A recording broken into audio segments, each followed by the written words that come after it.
एक सुंदर युवती प्रातःकाल गांधी पार्क में बिल्लौर के बेंच पर गहरी नींद में सोई पाई जाए, यह चौंका देने वाली बात है। सुंदरिया पार्कों में हवा खाने आती हैं, हंसती हैं, दौड़ती हैं, फूल पौधों से खेलती हैं, किसी का इधर ध्यान नहीं जाता। लेकिन कोई युवती रविश के किनारे वाले बेंच पर बेखबर सोई, वह बिल्कुल गैर मामूली बात है, अपनी ओर बलपूर्वक आकर्षित करने वाली। रविश पर कितने आदमी चहलकदमी कर रहे हैं, बूढ़े भी जवान भी, सभी एक क्षण के लिए वहीं ठिठक जाते हैं। एक नजर वो दृश्य देखते हैं और तब चले जाते हैं। युवक वृंद रहस्य भाव से मुस्काते हुए, वृद्धजन चिंता भाव से सिर हिलाते हुए और युवतियां लज्जा में आंखें नीची किए हुए। बसंत और हाशिम निक्कर और बनियान पहने नंगे पांव दौड़ कर रहे हैं। बड़े दिन की छुट्टियों में ओलंपियन रेस होने वाले हैं, दोनों उसी की तैयारी कर रहे हैं। दोनों इस स्थल पर पहुंचकर रुक जाते हैं और दबी आंखों से युवती को देखकर आपस में ख्याल दौड़ाने लगते हैं। बसंत ने कहा इसे और कहीं सोने की जगह न मिली। हाशिम ने जवाब दिया, कोई वेश्या है। लेकिन वेश्या भी तो इस तरह बेशर्मी नहीं कहती। वेश्या अगर बेशर्म न हो तो वह वेश्या नहीं। बहुत सी ऐसी बातें हैं जिनमें कुलवधू और वेश्या दोनों एक व्यवहार करती हैं। कोई वेश्या मामूली तौर पर सड़क पर सोना नहीं चाहती। रूप छवि दिखाने का नया आर्ट है। आर्ट का सबसे सुंदर रूप छिपाव है, दिखाव नहीं। वेश्या इस रहस्य को खूब समझती है। उसका छिपाव केवल आकर्षण बढ़ाने के लिए है, हो सकता है, मगर केवल यहाँ सो जाना ये प्रमाणित नहीं करता कि ये वेश्या है। इसकी मांग में सिंदूर है। वेश्या अवसर पड़ने पर सौभाग्यवती बन जाती है। रात भर प्याले के दौर चले होंगे, काम क्रीड़ाएं हुई होंगी, अवसाद के कारण ठंडक पाकर सो गई होगी। मुझे तो कुलवधू सी लगती है। कुलवधू पार्क में सोने आएगी। हो सकता है घर से रूठ कर आई हो। चलकर पूछ ही क्यों न ले। निरे अहमक हो, बगैर परिचय के आप किसी को जगा कैसे सकते हैं? अजी, चलकर परिचय कर लेंगे। उलटे और एहसास जताइए, और जो कहीं झिझक दे, झिझकने की कोई बात भी हो, उससे सौजन्य और सहृदयता में डूबी हुई बातें करेंगे। कोई युवती ऐसी गतयौवनाएं तक तो रस भरी बातें सुनकर फूल उठती हैं। यह तो नवयौवना है। मैंने रूप और यौवना का ऐसा सुंदर संयोग नहीं देखा था। मेरे हृदय पर तो यह रूप जीवन पर्यंत के लिए अंकित हो गया, शायद कभी न भूल सकूं। मैं तो फिर भी यही कहता हूं कि कोई वेश्या है, रूप की देवी वेश्या भी हो, उपास्य है। यहीं खड़े खड़े कवियों की सी बातें करोगे? जरा वहां तक चलते क्यों नहीं? केवल खड़े रहना पाश तो मैं डालूंगा। कोई कुलवधू है, कुलवधू पार्क में आकर सोए तो इसके सिवा कोई अर्थ नहीं कि वह आकर्षित करना चाहती हैं और यह वेश्या मनोवृत्ति है। आजकल की युवतियां भी तो फॉरवर्ड होने लगी हैं। फॉरवर्ड युवतियां युवकों से आंखें नहीं चुराती। हाँ, लेकिन है कुलवधू। कुलवधू से किसी तरह की बातचीत करना मैं बेहूदगी समझता हूं। तो चलो फिर दौड़ लगाए। लेकिन दिल में वह मूर्ति दौड़ रही है, तो आओ बैठें। जब वह उठकर जाने लगी तो उसके पीछे चले। मैं कहता हूं वेश्या है और मैं कहता हूं कुलवधू हैं, तो 10-10 की बाजी रही। दो वृद्ध पुरुष धीरे धीरे जमीन की ओर ताकते आ रहे हैं, मानो खोई जवानी ढूंढ रहे हों। एक की कमर झुकी, बाल काले, शरीर स्थूल, दूसरे के बाल पके हुए पर कमर सीधी, इकहरा शरीर। दोनों के दांत टूटे पर नकली लगाए, दोनों की आंखों पर ऐनक। मोटे महाशय वकील है, छरहरे महोदय डॉक्टर। वकील देखा, यह 20वीं सदी का करामात। डॉक्टर जी हाँ देखा, हिंदुस्तान दुनिया से अलग तो नहीं है, लेकिन आप इसे शिष्टता तो नहीं कह सकते। शिष्टता की दुहाई देने का अब समय नहीं है। किसी भले घर की लड़की वेश्या है साहब, आप इतना भी नहीं समझते। वेश्या इतनी फूहड़ नहीं होती, और भले घर की लड़की फूहड़ होती हैं। नई आजादी है, नया नशा है। हम लोगों की तो बुरी भली कट गई। जिनके सिर आएगी वह झेलेंगे। जिंदगी जहन्नुम से बदतर हो जाएगी। अफसोस, जवानी रुखसत हो गई, मगर आंखें तो नहीं रुखसत हो गई, वह दिल तो नहीं रुखसत हो गया। बस आंखों से देखा करो, दिल जलाया करो। मेरा तो फिर से जवान होने को जी चाहता है। सच पूछो तो आजकल के जीवन में ही जिंदगी की बहार है।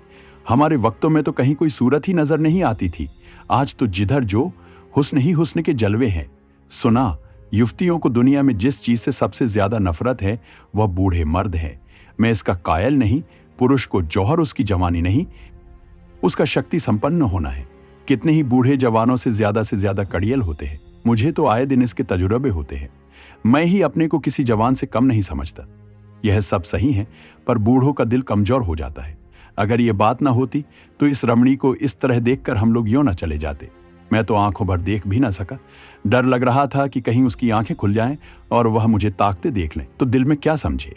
खुश होती कि बूढ़े पर भी उसका जादू चल गया। अजी रहने भी दो, आप कुछ दिनों आकोसा को सेवन कीजिए, चंद्रोदय खाकर देख चुका, सब लूटने की बातें हैं। मंकी ग्लैंड लगवा लीजिए ना। आप इस युवती से मेरी बात पक्की करा दें, मैं तैयार हूं। हाँ, यह मेरा जिम्मा, मगर हमारा भाई हिस्सा भी रहेगा। अर्थात यह है कि कभी कभी मैं भी आपके घर आकर अपनी आंखें ठंडी कर लिया करूंगा। अगर आप इस इरादे से आए तो मैं आपका दुश्मन हो जाऊंगा। ओहो, आप तो मंकी ग्लैंड का नाम सुनते ही जवान हो गए। मैं तो समझता हूं यह भी डॉक्टरों ने लूटने का एक लटका निकाला है। सच? अरे साहब, इस रमणी के स्पर्श में जवानी है। आप हैं किस फेर में? उसके एक एक अंग में, एक एक मुस्कान में, एक एक विलास में जवानी भरी हुई। न 100 मंकी ग्लैंड, न एक रमणी का बाहुपाश। अच्छा, कदम बढ़ाइए, मुवक्किल आकर बैठे होगे। फिर आपने याद दिला दी। वह इस तरह सोई है इसलिए कि लोग उसके रूप को, उसके अंग विन्यास को, उसके बिखरे हुए केशों को, उसकी खुली हुई गर्दन को देखे और अपनी छाती पीटे। इस तरह चले जाना उसके साथ अन्याय है। वह बुला रही है और आप भागे जा रही हैं। हम जिस तरह दिल से प्रेम कर सकते हैं, जवान कभी कर सकता है। बिल्कुल ठीक। मुझे तो ऐसी औरतों से साबिका पड़ चुका है जो रसिक बूढ़ों को खोजा करती हैं।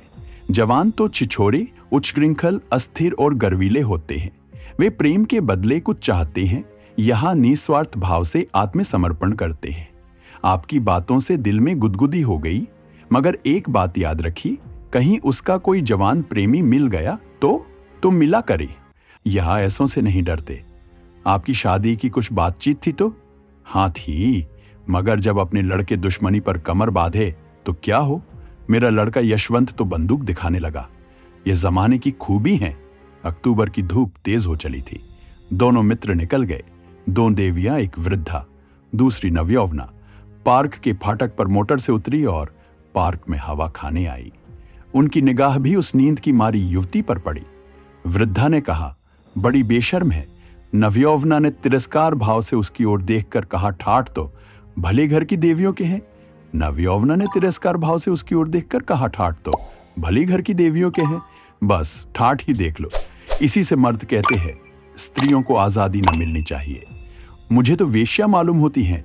वेश्या ही सही, पर उसे इतनी बेशर्मी करके स्त्री समाज को लज्जित करने का क्या अधिकार है? कैसे मजे से सो रही हैं, मानो अपने घर में हैं। बेहयाई है। मैं पर्दा नहीं चाहती, पुरुषों की गुलामी नहीं चाहती, लेकिन औरतों में जो गौरवशीलता और सलज्जता है उसे नहीं छोड़ती। मैं किसी युवती को सड़क पर सिगरेट पीते देखती हूं तो मेरे बदन में आग लग जाती है। उसी तरह आधी का जम्भर भी मुझे नहीं सुहाता। क्या अपने धर्म की लाज छोड़ देने ही से साबित होगा कि हम बहुत फॉरवर्ड हैं? पुरुष अपनी छाती या पीठ खोले तो नहीं घूमते। इसी बात पर बाई जी, जब मैं आपको आड़े हाथों लेती हूं तो आप बिगड़ने लगती है। पुरुष स्वाधीन है, वह दिल में समझता है कि मैं स्वाधीन हूं। वह स्वाधीनता का स्वाग नहीं भरता। स्त्री अपने दिल में समझती रहती है कि वह स्वाधीन नहीं है, इसीलिए वह अपनी स्वाधीनता को ढोंग करती हैं। जो बलवान हैं वे अकड़ते नहीं, जो दुर्बल हैं वही अकड़ करती हैं। क्या आप उन्हें अपने आंसू पोंछने के लिए इतना अधिकार भी नहीं देना चाहती?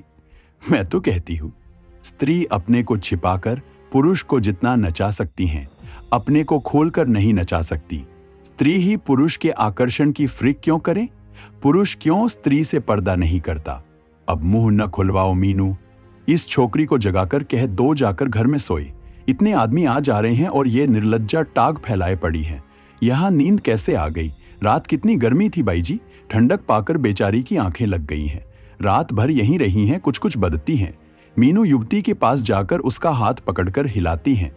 यहाँ क्यों सो रही हो देवी जी? इतना दिन चढ़ आया, उठकर घर जाओ। युवती आंखें खोल देती हैं। ओहो, इतना दिन चढ़ आया, क्या मैं सो गई थी? मेरे सिर में चक्कर आ जाया करता है। मैंने समझा शायद हवा से कुछ लाभ हो। यहाँ आई पर ऐसा चक्कर आया कि मैं इस बेंच पर बैठ गई, फिर मुझे होश न रहा। अब भी मैं खड़ी नहीं हो सकती। मालूम होता है मैं गिर पड़ूंगी। बहुत दवा की पर कोई फायदा नहीं होता। आप डॉक्टर श्यामनाथ को आप जानती होगी, वह मेरे सुसर हैं। युवती ने आश्चर्य से कहा, अच्छा, यह तो अभी इधर ही से गए हैं। सच? लेकिन मुझे पहचान कैसे सकते हैं? अभी मेरा गौना नहीं हुआ है। तो क्या आप उसके लड़के बसंतलाल की धर्मपत्नी हैं? युवती ने शर्म से सिर झुकाकर स्वीकार किया। मीनू ने हंसकर कहा, बसंतलाल तो अभी इधर से गए हैं, मेरा उनसे यूनिवर्सिटी का परिचय है। अच्छा, लेकिन मुझे उन्होंने देखा कहाँ है? तो मैं दौड़कर डॉक्टर को खबर दे दूं। जी नहीं, किसी को ना बुलाइए, बसंतलाल भी वहीं खड़ा है, उसे बुला दूं। तो चलो अपने मोटर पर तुम्हें तुम्हारे घर पहुंचा दूं, आपकी बड़ी कृपा होगी। किस मोहल्ले में? बगमगंज मी, जयराम के घर। मैं आज ही में बसंतलाल से कहूंगी। मैं क्या जानती थी कि वह इस पार्क में आते हैं, मगर कोई आदमी साथ ले लिया होता। किस लिए? कोई जरूरत न थी। दोस्तों, कहानी यहीं समाप्त होती है।